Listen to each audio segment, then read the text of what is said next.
How y'all doing? I hope y'all just want to listen today. I just felt like talking a little bit. I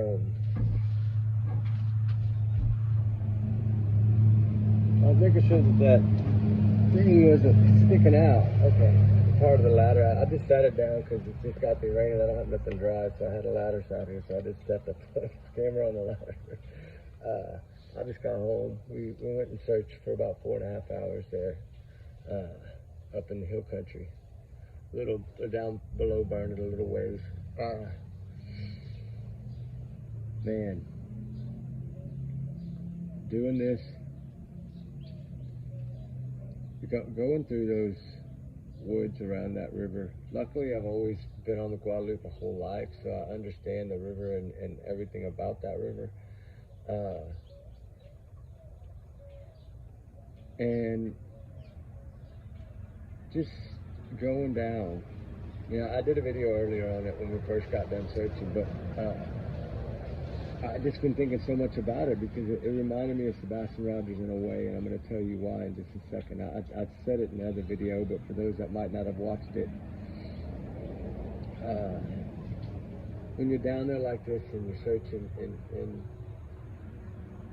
you see family members, moms, dads, grandparents, aunts, uncles, brothers, sisters, cousins, niece, whatever, nephews, whatever it is.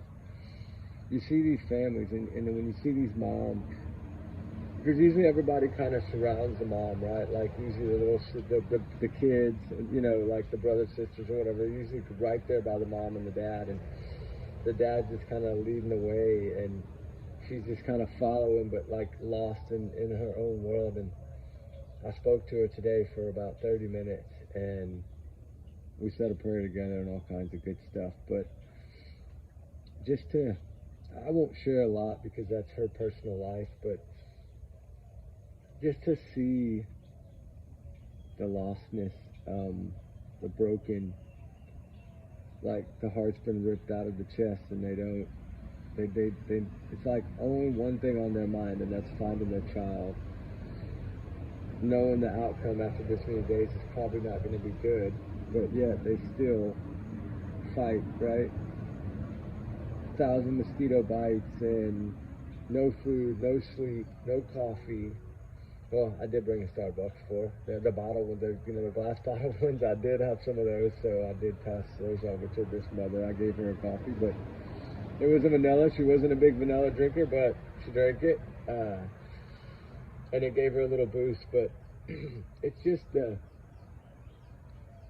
see the face and to see the drive to find a child, not knowing the situation, not knowing what you're going to walk upon, but still having to do it, right? Because it's your child, you have to do it. And then to see the other hand on the Sebastian Rogers case. Never once did we see Katie out there searching, walking through them woods, no sleep, no food, no nothing, not care in the world other than find your child. We never saw that. Summer Wells never saw that. Stephanie Dawwood never saw that. Maddie Soto never saw that. Right? I can keep going on and on. But Sebastian Rogers, Jack and Lily Sullivan too, same thing there. But it's just, it blows my mind because I've seen and met so many broken parents in the last few days since July 4th that, well, actually it was the 5th of July by the time we got there because it was early morning hours, but still, all in all, to see and meet these broken families, and some of them can't even move. They're in so much shock and they're so broken that they can't even say anything or take a step. They're just standing there in a daze, lost as heck. Thinking I brought my kid to this camp, it's going to be a wonderful experience. You're going to learn about God and learn about all these things, to help her down the way of life. And then this, right? Can you imagine? You can't imagine. we can't. We can guess, but we can't. But when you see their faces, you can understand. You still don't understand the fullness, right? But you can understand, and what I saw was enough to know that they were completely broken. And then you switch over here to Sebastian Rogers, and you see Katie, and you see the smile and the laughing and all that on the first time she spoke. Go talk to any one of these parents and see if you see that. I talked to a bunch of them, over 10 sets of parents at least, if not more than that. And every single one of them was just as broken. Some of them may have been handled it differently, and some of them may have, been just as broken, but handled it a little different. Everybody's going to handle it differently. We know that. But what my point I'm trying to make is that they were out there. You could see it. We never saw that on Katie's face. We never saw that on Chris's face, that. But you know whose face you do see it on? It's Seth Rogers. Even when he still to this day starts talking about him, he breaks down. Sometimes he holds himself together, but the majority of the time he breaks down. And that's what real parents do. No matter how much time goes, it's still the same. Your mission is still the same. Find your child. Like, you don't want to even imagine leaving this world until you find your child, right? That's this part of it. And we see that with Seth Rogers, but we don't see that with the other ones. And why? That's the question I was asking this gentleman today. Oh, by the way, hey, Ray, he's a nice man. He actually gave me a Three Musketeers. I was having a little, maybe I felt like my body needed sugar, right? And I don't eat a lot of sugar. And he luckily had a Three Musketeers. It was kind of half melted, but hey, you know what? It did the trick. But yeah, he was a very nice man. But we talked about that, and he knows about the Sebastian case. As soon as I said teen from Tennessee, he knew exactly what I was talking about. And I was like, well, then you don't mind me asking you, sir, what do you think?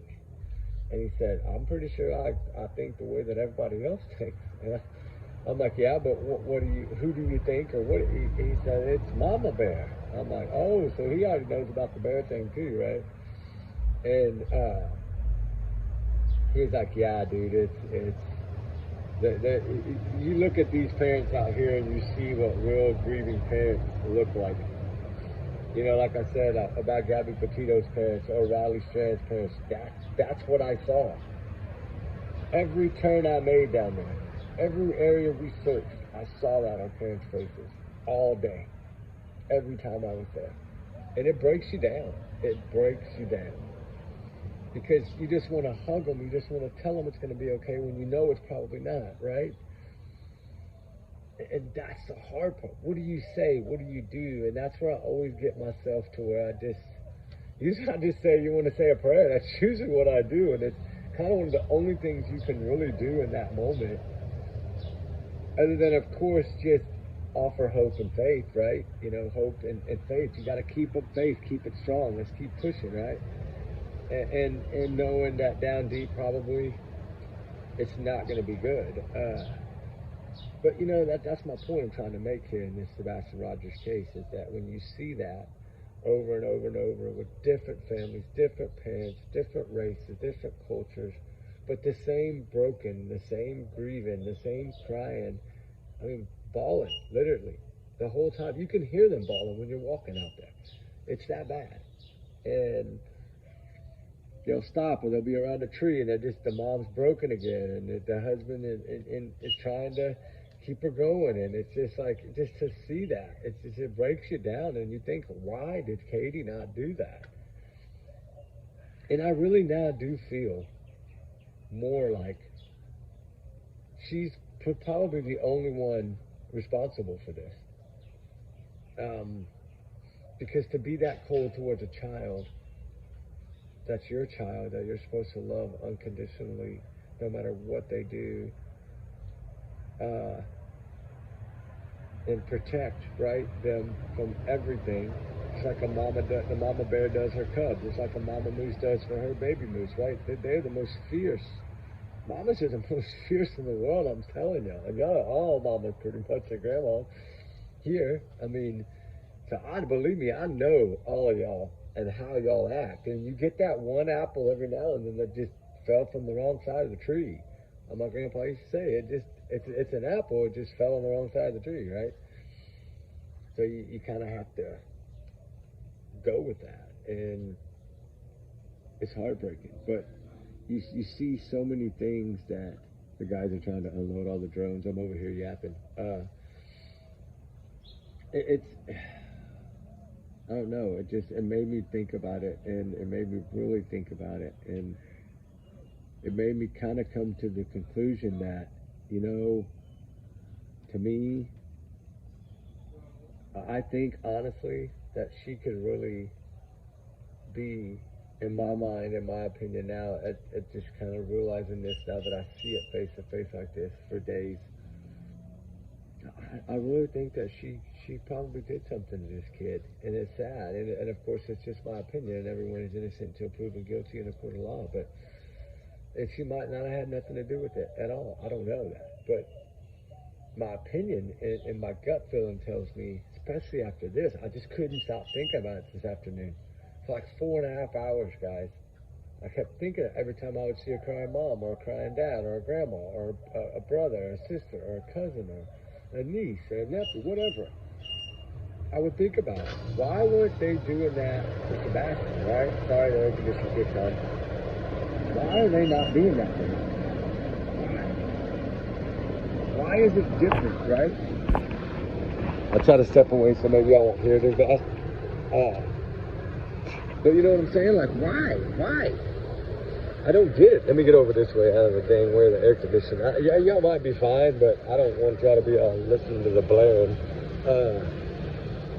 But it did. It bothered me. It bothered me bad.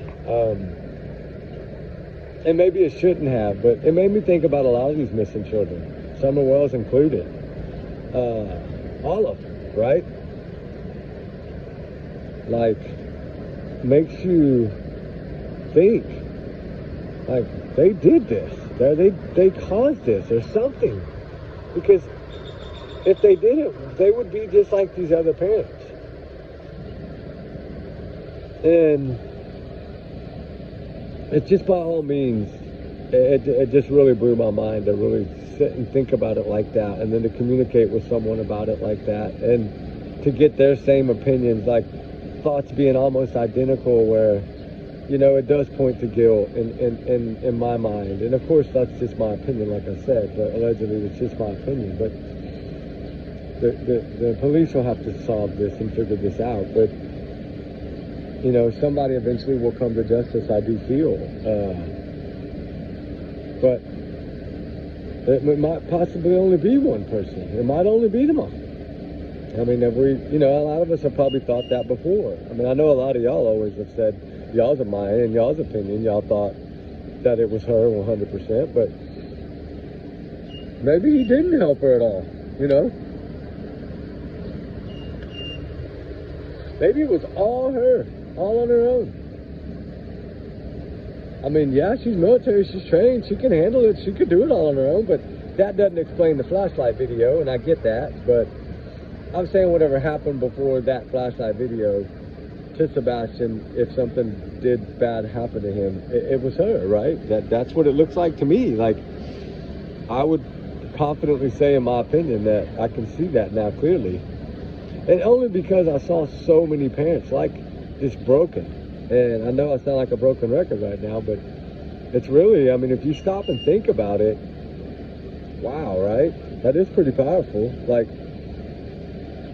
I guess a better way would be to describe it would, I would never have done that, taking pictures of these families like that. I would never do that. That's so disrespectful. But if I could have had a picture of one of them broken like that, and then put that picture next to Katie on day 1 and look at the difference, or even on day 2 or 3, like, to see the difference in the face expressions, it would really blow y'all's mind to see it. And a lot of y'all probably understand that. Most of y'all are moms or grandmas, so I know y'all know what I'm saying here.